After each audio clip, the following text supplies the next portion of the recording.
sa tulito.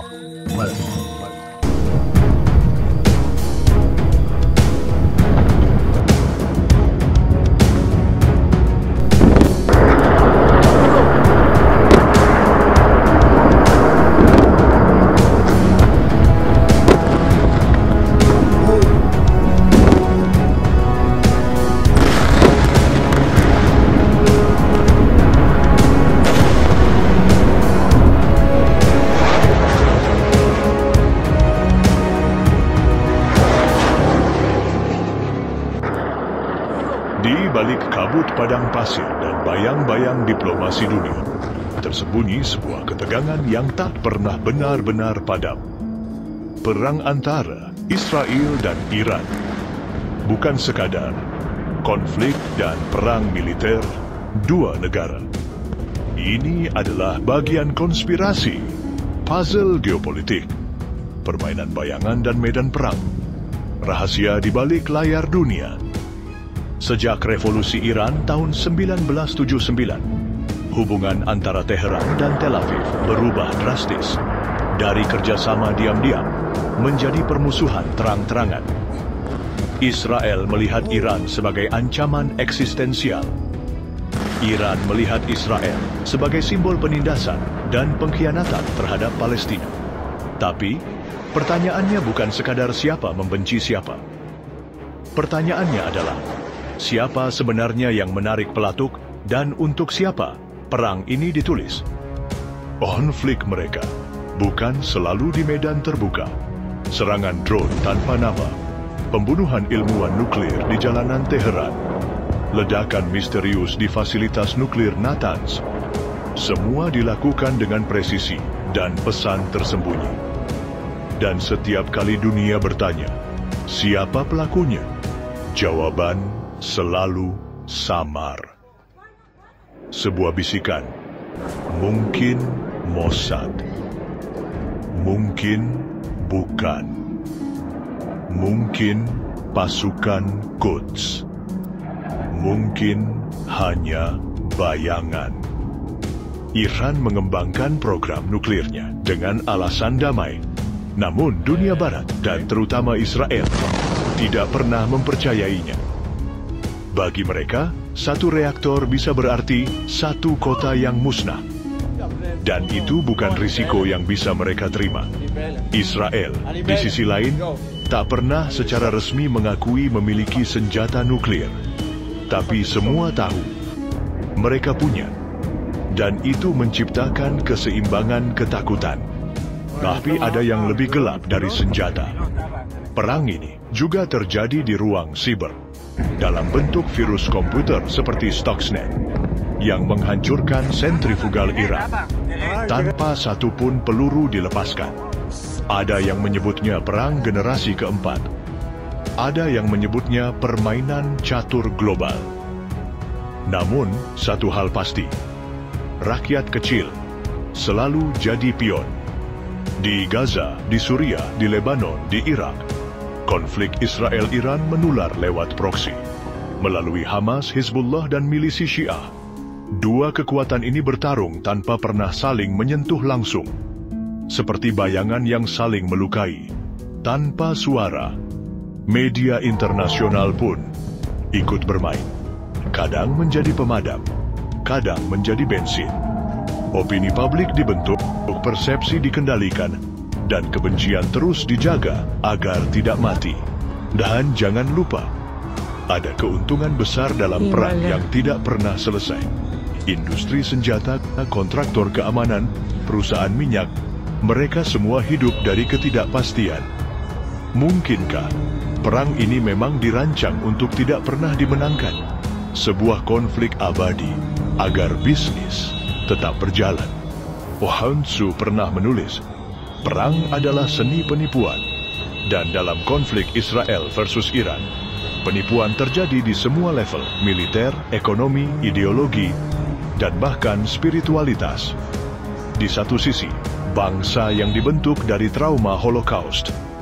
Di sisi lain, negara yang lahir dari revolusi anti-imperialis dua kutub ekstrim. yang percaya bahwa mereka adalah korban sekaligus penyelamat dunia. Tapi di luar semua itu, kita lupa ada satu pertanyaan paling penting. Sampai kapan kita percaya bahwa ini semua demi kebenaran? Atau jangan-jangan kita hanya bagian dari cerita yang sengaja ditulis untuk tidak pernah selesai? Inilah misteri perang Israel versus Iran. Perang tanpa deklarasi, tanpa front resmi, tapi dengan luka yang nyata. Dan seperti semua misteri, jawaban sesungguhnya mungkin tidak ada di berita, tidak di pidato presiden, dan tidak di garis batas peta. Mungkin jawabannya selalu tersembunyi dalam diamnya orang-orang yang diuntungkan oleh perang.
Himmel.